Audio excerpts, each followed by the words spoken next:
Good morning students. Last lecture में हम परिवर्तनशील अनुपातों का नियम क्या होता है उसके बारे में डिस्कस कर रहे थे और हमने उत्पादन की अवस्थाओं के बारे में भी डिस्कस किया था। तो उत्पादन के साधनों में परिवर्तन होने के कारण उत्पादन में जो परिवर्तन होता है उसे हम परिवर्तनशील अनुपातों का नियम कहते हैं। और परिवर्तनशील अनुपातों के नियम या उत्पादन की भी कुछ अवस्थाएं होती हैं। जो उत्पादन की अवस्थाएं होती हैं उन्हें 3 भागों में बांटा जाता है: प्रथम अवस्था, द्वितीय अवस्था और तृतीय अवस्था।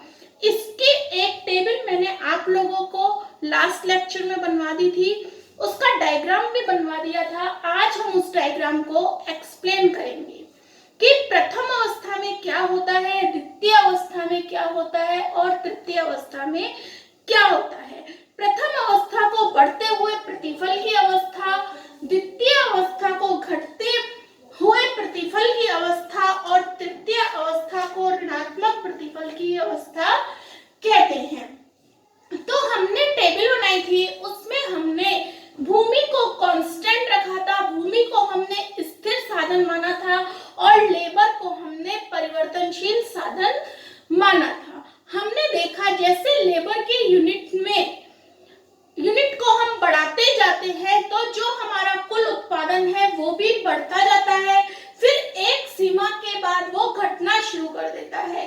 उसी प्रकार से जब हमारा कुल उत्पादन घटना प्रारंभ करता है उसी आधार पर हमारा एवरेज प्रोडक्शन भी बढ़ता है और फिर घटना शुरू कर देता है और सीमांत उत्पादन भी हमारा बढ़ता है और फिर ऋणात्मक दर से घटना शुरू कर देता है।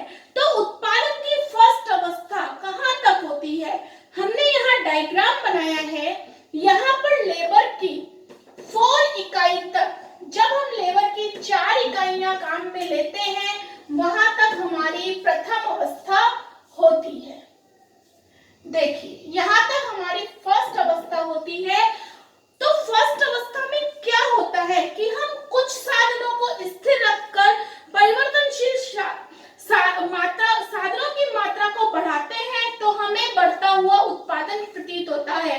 हम इस डायग्राम में देखते हैं कि उत्पादन की चौथी इकाई तक टोटल प्रोडक्शन, कुल उत्पादन, हमारा मार्जिनल प्रोडक्शन और एवरेज प्रोडक्शन तीनों ही हमें बढ़ते हुए दिखाई दे रहे हैं। इसलिए इस अवस्था को हम बढ़ते हुए प्रतिफल की अवस्था कहते हैं।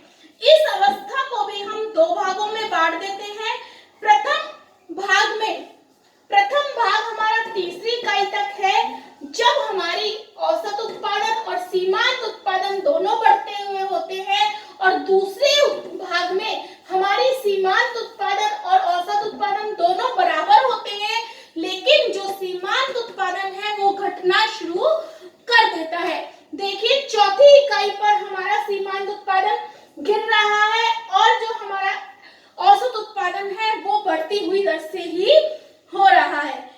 उत्पादन की प्रथम अवस्था के प्रथम और द्वितीय भाग, उत्पादन की प्रथम अवस्था का फर्स्ट भाग और द्वितीय भाग, इन दोनों के जो बीच का भाग होता है इसे हम टर्निंग पॉइंट या मोड़ का बिंदु कहते हैं। उत्पादन की तीसरी और चौथी इकाई के बीच का जो ये भाग है इसे हम टर्निंग पॉइंट कहते हैं। अब ये जो प्रथम अवस्था है इसका एंड कहाँ होता है? जहां पर हमारे सीमांत उत्पादन और औसत उत्पादन दोनों एक दूसरे के बराबर होती हैं, वहां से हमारी दूसरी स्टेज शुरू हो जाती है और हमारी प्रथम अवस्था खत्म हो जाती है। तो इस पॉइंट से फोर्थ इकाई के बाद का पार्ट हमारा क्या कहलाता है? सेकंड स्टेज कहलाता है, उत्पत्ति के घटते प्रतिफल की अवस्था कहलाता है। यह अवस्था उत्पादन के लिए अनुकूल मानी जाती है क्योंकि इसमें जो कुल उत्पादन है वो घटती दर से बढ़ता है, जो उत्पादन में वृद्धि होती है वो घटती दर से होती है। इस अवस्था में जो हमारा औसत उत्पादन है वो अधिकतम रहता है, वहां से ये अवस्था शुरू होती है और जहां पर हमारा सीमांत उत्पादन 0 हो जाता है, जिस बिंदु पर हमारा सीमांत सेकंड स्टेज खत्म हो जाती है और हमारी थर्ड स्टेज शुरू हो जाती है। इस अवस्था में स्थिर व परिवर्तनशील दोनों ही साधनों का कुशलतम तरीके से उपयोग होता है, इसलिए इस अवस्था को अनुकूल अवस्था माना जाता है। इस अवस्था में हमारे औसत प्रोडक्शन और मार्जिनल जो प्रोडक्शन है दोनों घटने लगते हैं, लेकिन हमने पहले भी पढ़ा था कि औसत जो प्रोडक्शन है, एवरेज प्रोडक्शन, कभी भी ना तो ऋणात्मक होता है और ना ही कभी जीरो होता है, यह हमेशा धनात्मक रहता है। इसमें जो औसत प्रोडक्शन है, हमारा जो एवरेज प्रोडक्शन है, वो घटने लग जाता है, इसीलिए इस अवस्था को घटते हुए प्रतिफल की अवस्था कहते हैं। अगर आपसे पूछा जाए कि उत्पादन की दूसरी अवस्था को घटते हुए प्रतिफल की अवस्था क्यों कहते हैं, क्योंकि इसमें जो हमारा औसत उत्पादन है वो घटने लग जाता है, इसलिए इसे घटते हुए प्रतिफल की अवस्था कहते हैं। प्रथम अवस्था को बढ़ते हुए प्रतिफल की अवस्था क्यों कहते हैं, क्योंकि इसमें हमारा कुल उत्पादन, औसत उत्पादन और सीमांत उत्पादन तीनों ही बढ़ते हैं, इसलिए इस अवस्था को हम बढ़ते हुए प्रतिफल की अवस्था कहते हैं। जहां पर हमारा सीमांत उत्पादन जीरो होता है, वहां से हमारी उत्पादन की तीसरी अवस्था शुरू हो जाती है, जिसे हम उत्पत्ति के ऋणात्मक प्रतिफल की अवस्था कहते हैं।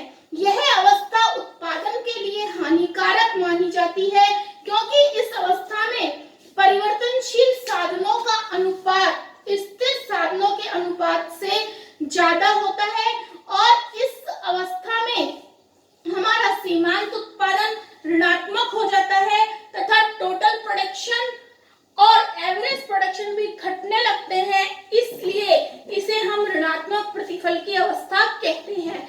पूछा जाए तीसरी अवस्था को ऋणात्मक प्रतिफल की अवस्था क्यों कहते हैं, क्योंकि इसमें जो हमारा सीमांत उत्पादन है वो ऋणात्मक हो जाता है, इसलिए इसे हम सीमांत उत्पादन की ऋणात्मक प्रतिफल की अवस्था कहते हैं। तो हमारे परिवर्तनशील साधनों के अनुपातों के नियम की या उत्पादन की हमारी तीन अवस्थाएं हैं।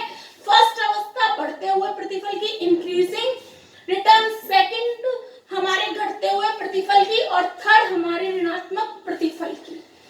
जो उत्पादन के थर्ड और फोर्थ बिंदु के बीच की जो जगह होती है उसे हम क्या कहते हैं, टर्निंग पॉइंट